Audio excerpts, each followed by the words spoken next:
کیوں؟ شہزادے ہو. شہزادوں کی چھوٹی سی بھی غلطی بہت بڑی بن جاتی ہے، بہت بڑی بن جاتی ہے. اس لیے تمہارا ایک پروٹوکول ہے، تم کو اس پروٹوکول کے اندر رہنا ہے. ہاں، جانوروں کی شکل و صورت ایک جیسی ہوتی ہے، فرق کرنا مشکل ہو جائے گا. لیکن شہزادوں کی، شہزادہ تو دور سے پہچانا جاتا ہے. شہزادہ آ رہا ہے، اس کی چال بتاتی ہے، اس کا لباس بتاتا ہے، اس کی شکل و صورت بتاتی ہے، اس کا انداز بتاتا ہے. شہزادہ آ رہا ہے. شہزادے ہو تو شہزادے بن کر جیو، دور سے پہچانے جاؤ. ہاں میرے بھائیوں، دوستوں، عزیزوں، بزرگوں، سیدنا محمد رسول اللہ صلی اللہ علیہ وسلم ساری انسانیت کو شہزادہ بن کر دنیا میں جینے کا طریقہ سکھانے کے لیے آئے تھے. ہر موڑ پر بتایا اور سکھایا کہ شہزادہ کیسا ہوتا. جانوروں کے یہاں حلال اور حرام کوئی چیز نہیں ہوتی. حلال کا کھاؤ، حرام کا کھاؤ. اور شہزادے ہو، شہزادوں کے یہاں اتنی فکر کی جاتی ہے کہ وہ سامنے والا 10 روپے کا مستحق تھا، شہزادہ 100 روپے دے دیتا ہے، 1000 روپے دے دیتا ہے. کیوں؟ کہ اس کے مزاج میں سخاوت رکھی گئی ہے، اس کے مزاج میں لوٹ کھسوٹ نہیں رکھی گئی. جانور ہو، اس سے بھی چھین لو، اس سے بھی چھین لو، وہ بھوکا مرے، وہ توپے، وہ روئے، وہ آ کر تمہارے ہاتھ جوڑے، تم کوئی فکر مت کرو، مجھے میرا پیسہ چاہیے، مجھے میرا پیسہ چاہیے. 5 دیے تھے، 10 چاہیے. جانور ہو. اور ادھر شہزادے ہو تو کیا کہا؟ کسی ایمان والے نے تم سے قرض لیا، اس نے ایک وقت کا تعین کیا اور اس وقت پر وہ نہیں دے پایا، وہ تم سے معذرت کرنے کے لیے آیا، میرے پاس ابھی انتظام نہیں ہے، میں 1 مہینے بعد دے دوں گا. تم اس کو مہلت دے دو، اور مہلت دو گے تو کیا ہوگا؟ فرمایا مہلت دو گے تو ہر دن اتنی رقم اللہ کے راستے میں مقبول صدقے کا اجر دوں گا، مقبول صدقے کا اجر دوں گا. شہزادے ہو، شہزادہ دینے میں بخل نہیں کیا کرتا. ہاں، ضرورت مندوں کی ضرورت پوری کرتا ہے. جانور ہو، دوسرے کا لے کر کھا لو. شہزادے ہو، کھانے نہیں آئے ہو، کھلانے آئے، کھلانے آئے. فیصلہ کرو اپنے بارے میں، اپنے بارے میں فیصلہ کرو. میں جانور بن کر جینا پسند کرتا ہوں یا میں شہزادہ بن کر جینا پسند کرتا ہوں؟ اور کیا پسند ہے یہ میرا عمل بتائے گا، یہ میری زندگی بتائے گی. میں نے کس راستے کو پسند کیا، میں نے کس طریقے کو پسند کیا. میرے بھائیوں، دوستوں، عزیزوں، بزرگوں، اس لیے محمد رسول اللہ صلی اللہ علیہ وسلم کی سیرت دیکھو، قرآن دیکھو. قرآن مجھے تمہیں شہزادہ بنانے آیا ہے، شاہانہ زندگی گزارنا سکھانے کے لیے آیا ہے کہ ایک شاہی گھرانے کا فرد کیسے جیا کرتا ہے اور کیسی اس کی زندگی ہوتی ہے. اسی وجہ سے قرآن نے یہ نہیں کہا کہ جی مال زیادہ ہوگا تو تم بڑے عزت والے ہوگے، مکان بہت بڑا ہوگا تو تم بڑے عزت والے ہوگے، قیمتی گاڑیاں ہوں گی تو تم بڑے عزت والے ہوگے. کہ نہ، عزت والا وہ ہے جو ان شاہانہ اصولوں پر زندگی گزار رہا ہے. ان اکرمکم عند اللہ اتقاکم. اللہ کے نزدیک معزز، محترم، مکرم وہ ہے جو اللہ کے بنائے اصول اور محمد رسول اللہ کے بتائے طریقوں پر اپنی زندگی کو گزار رہا ہے. صحابہ نے اس سبق کو سمجھا تھا اور سمجھ کر کے اپنی زندگی میں اتارا تھا. تو پھر کیسے شہزادے بنے، کیسے شہزادے بنے. اللہ اکبر. اتنی شاہانہ زندگی گزاری، اتنی شاہانہ زندگی گزاری کہ دنیا ہی میں اعلان کر دیا گیا، دنیا ہی میں اعلان کر دیا گیا رضی اللہ عنہم ورضوا عنہ، دنیا ہی میں اعلان کر دیا گیا میں تم سب سے راضی ہوں، دنیا ہی میں اعلان کر دیا گیا کل وعد اللہ الحسنى، تم سب کے لیے جنت پکی، تم سب کے لیے جنت پکی۔ اور یہ مقام کیوں ملا کہ ان میں کا ہر ایک فرد زندگی اس اصول پر گزارتا تھا، میں کھانے نہیں آیا کھلانے آیا ہوں، میں پینے نہیں آیا پلانے آیا ہوں، میں پہننے نہیں آیا پہنانے آیا ہوں، میں مٹانے نہیں آیا میں بسانے آیا ہوں۔ اس اصول پر سب عمل کر رہے تھے، اور یہ اصول ان کو کہیں اور سے نہیں، محمد رسول اللہ صلی اللہ علیہ وسلم کی زندگی سے ملا تھا۔ سیدنا محمد رسول اللہ صلی اللہ علیہ وسلم بیٹھے ہوئے، حضرت طلحہ رضی اللہ عنہ تشریف لائے، چادر اوڑھے ہیں، آ کر رسول اللہ کے سامنے کھڑے ہو گئے، یا رسول اللہ بھوک بڑی لگی، یا رسول اللہ بھوک بڑی لگی، اور آپ سر جھکائے بیٹھے، کوئی جواب نہیں۔ تیسری مرتبہ پھر کہا یا رسول اللہ آج تیسری صبح ہے، اس زبان نے کچھ چکھا نہیں ہے، بھوک بڑی لگی۔ تو اللہ کے رسول نے سر اٹھایا، فرمایا طلحہ ذرا میں بھی تو دیکھوں تیری بھوک کیسی ہے۔ بس اتنا کہا، حضرت طلحہ نے یوں کر کے چادر ہٹائی، یا رسول اللہ بھوک ایسی ہے کہ پیٹ پر پتھر بندھا ہے، بھوک ایسی ہے کہ آج تیسری صبح ہے، اس زبان نے کچھ چکھا نہیں ہے۔ آپ نے جواب دیا، طلحہ اگر تیری بھوک ایسی ہے تو دیکھ رسول اللہ کی بھوک ایسی ہے۔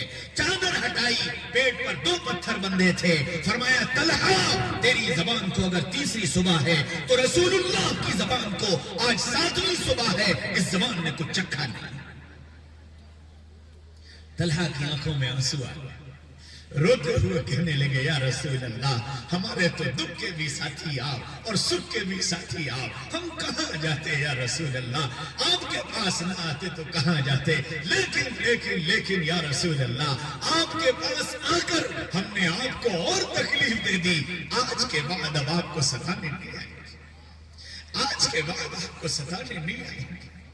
اور منہ موڑ کر چل دیے، ساتھ آنے والے بھی پیچھے پیچھے چل دیے۔ رسول اللہ صلی اللہ علیہ وسلم نے آسمان کی طرف نگاہ اٹھائی اور یوں کہنے لگے، اے میرے میں کیا کروں، میں اپنے ساتھیوں کی بھوک بھی نہیں مٹا سکتا، میں اپنے ساتھیوں کی بھوک بھی نہیں مٹا سکتا۔ ابھی اتنا جملہ نکلا تھا، پیچھے سے جابر آئے، کندھے پر ہاتھ رکھا، کان میں بولے، یا رسول اللہ گھر پر 2-3 آدمیوں کا کھانا ہے، آپ چلیں طلحہ کو بلا لیں، کھانا کھا لیجئے۔ بات پوری نہیں ہونے پائی جابر کی، بات پوری نہیں ہونے پائی، آپ زور سے آواز لگائی، طلحہ اعلان کر دو آج سب کی جابر کی یہاں دعوت ہے۔ اوہو، جابر کے تو پیروں تلے زمین نکل گئی، 3 آدمیوں کا کھانا، 1500 کی جماعت، اور رسول اللہ نے کہہ دیا سب کی دعوت ہے، اب کیا ہوگا؟ سر پٹ دوڑ لگائی، گھر پہنچے اور بیوی سے کہنے لگے، ارے سنتی ہو کہ کیا ہوا؟ رسول اللہ بھوکے تھے 7 دن سے، طلحہ بھوکا تھا 3 دن سے، میں نے چپکے سے رسول اللہ کے کان میں کہا کہ گھر پر چل کر 2-3 آدمیوں کا کھانا ہے، کھا لیجئے۔ رسول اللہ نے تو اعلان کر دیا سب کی دعوت ہے، اب پتا کیا ہوگا، اب پتا کیا ہوگا۔ وہ بھی رسول اللہ کی صحبت یافتہ تھی، فوراً بولی، جابر دعوت تم نے کی ہے یا دعوت رسول اللہ نے کی ہے؟ کہنے لگے دعوت تو رسول اللہ نے کی ہے۔ فرمایا جب دعوت رسول اللہ نے کی ہے تو کھانا بھی رسول کا اللہ کھلائے گا، کھانا بھی رسول کا اللہ کھلائے گا، تم فکر مت کرو۔ لیکن فطرت پھر دوڑ کر آئے اور پھر رسول اللہ سے کہنے لگے، یا رسول اللہ کھانا تو بس 2-3 آدمیوں کا، کیا ہوگا، کیسے ہوگا؟ فرمایا جابر گھر جاؤ اور جا کر کہہ دو چولہے سے ہانڈی اس وقت تک نہ اتارے جب تک میں نہ آ جاؤں، روٹی بنانا نہ شروع کرے جب تک میں نہ آ جاؤں۔ جابر نے جا کر کہہ دیا، ظہر کی نماز پڑھی، نماز کے بعد اعلان کیا چلو بھائی جابر کے یہاں دعوت ہے۔ صحابہ چل دیے، رسول اللہ آگے آگے گھر پہنچے، فرمایا جابر ہانڈی کہاں ہے؟ فرمایا یا رسول اللہ چولہے پر۔ آپ تشریف لے گئے، اپنے ہاتھ سے ہانڈی اٹھائی اور لا کر رکھی۔ فرمایا جابر روٹی کہاں پکائے گا؟ یا رسول اللہ یہ تندور ہے۔ آپ تندور پر تشریف لے گئے، اپنا لعاب دہن ڈالا، فرمایا اب روٹی بنانا شروع کرو اور لاؤ برتن۔ آپ نے اپنے ہاتھ سے سالن نکالنا شروع کیا، صحابہ بیٹھ گئے، کھانا شروع ہو گیا، زور سے لے کر مغرب تک کھانا چلا اور سب کھاتے رہے، سب کے پیٹ بھر گئے۔ جب سب کھا چکے تب پوچھا جابر اب کون بچا؟ فرمایا یا رسول اللہ آپ بچے، میں بچا، میری بیوی بچی اور یہ چند کھانا کھلانے والے بچے۔ فرمایا بلاؤ سب کو بلایا، خود کھایا، جابر کو کھلایا، بیوی کو کھلایا، خدمت والوں کو کھلایا، سب کو کھلا دیا، سب کا پیٹ بھر گیا، ہانڈی بند کی۔ فرمایا جابر یہ لے تیرا سالن، تجھے مبارک، میرے اللہ نے مجھے کھانا کھلا دیا۔ یہ کہہ کر رسول اللہ صلی اللہ علیہ وسلم اٹھے اور چل دیے۔ اب ادھر رسول اللہ تشریف لے گئے، ادھر جابر کے دل میں سالن کتنا بچا، آٹا کتنا بچا۔ جلدی سے ہانڈی کھول کر دیکھی، اب جو ہانڈی کھولی تو کہتے ہیں اس ذات کی قسم جس کے قبضے میں میری جان ہے، اس سالن میں سے ایک بوٹی کم نہ ہوئی تھی۔ آٹے پر سے کپڑا ہٹایا تو دیکھا کہ آٹا پورا کا پورا سلامت۔ پھر گھبرا گئے، اب یہ سارا نبی کے معجزے سے بچا ہے، میرے استعمال کے لیے ہے یا نہیں؟ پھر دوڑ کر آئے، یا رسول اللہ سالن سلامت، آٹا سلامت، میں استعمال کروں یا نہ کروں؟ فرمایا جابر اللہ تیرا بھلا کرے، اگر ہانڈی کھول کر نہ دیکھتا اور آٹے پر سے کپڑا نہ ہٹاتا اللہ قیامت تک تجھے اس سے کھلاتا رہتا۔ ہاں نبی نے اس طرح بتایا کہ ہم کھانے نہیں آئے، کھلانے آئے ہیں، تو نبی کے ماننے والے کھانے نہیں آئے، کھلانے آئے۔ سود کا نظام جب چلا، جب امت کھانے والی بن گئی اور کھلانا بھول گئی، امت جب کھانے والی بن گئی اور کھلانا بھول گئی، دنیا میں سود کا نظام چل پڑا۔ محمد رسول اللہ صلی اللہ علیہ وسلم ہم کو زندگی کے ایک ایک موڑ پر سکھانے کے لیے آیا، کیسے کیسے کیسے تم شاہانہ زندگی گزارنے والے ہو۔ پینے نہیں آئے، پلانے آئے ہو۔ کیسے پلانے والے؟ ایک صحابی ہیں، اپنے ایک بھائی کو تلاش کرنے میدان جنگ میں پہنچے، زندوں میں دیکھا نہیں ملے، مردوں میں دیکھا نہیں ملے، پتہ چلا کچھ زخمی بھی ہیں، زخمیوں میں جا کر دیکھا بھائی مل گئے، زخموں سے کراہ رہے تھے، دوڑ کر گئے، پانی لے کر آئے کہ چند گھونٹ پانی ڈال دوں تو شاید کچھ رمق آ جائے، شاید کچھ سانسیں بڑھ جائیں۔ پانی لے کر پہنچے، دوسرے نے آواز لگا دی، ہائے، تو یہ جو زخموں سے تڑپ رہا تھا بھائی، وہ کہتا ہے مجھے نہیں، پہلے اسے پلاؤ۔ اس کے پاس پہنچے، تیسرے نے آواز لگائی، وہ کہتا ہے مجھے نہیں، اسے جا کر پلاؤ۔ تیسرے کے پاس پہنچے، وہ اللہ کو پیارا ہو چکا تھا، لوٹ کر دوسرے کے پاس آئے، وہ بھی اللہ کو پیارا ہو گیا، بھائی کے پاس آئے، وہ بھی اللہ کو پیارا ہو گیا، اور ساری دنیا کو پیغام دے گیا ہم رسول اللہ کے شہزادے ہیں، ہم پینے نہیں ہیں، پلانے آئے ہیں۔ ہاں میرے بھائیوں، دوستوں، عزیزوں، بزرگوں، ہم کون سی زندگی جی رہے ہیں؟ ہم شہزادہ بن کر جینا چاہتے ہیں یا ہم جانور بن کر جینا چاہتے ہیں؟ فیصلہ مجھے تمہیں کرنا ہے، فیصلہ مجھے تمہیں کرنا ہے۔ سیدنا محمد رسول اللہ صلی اللہ علیہ وسلم ایک مکمل زندگی دے کر گئے، اور جب چاہو گے، جس عنوان پر چاہو گے، جس موڑ پر چاہو گے، رسول اللہ کی رہبری تمہیں مل جائے گی۔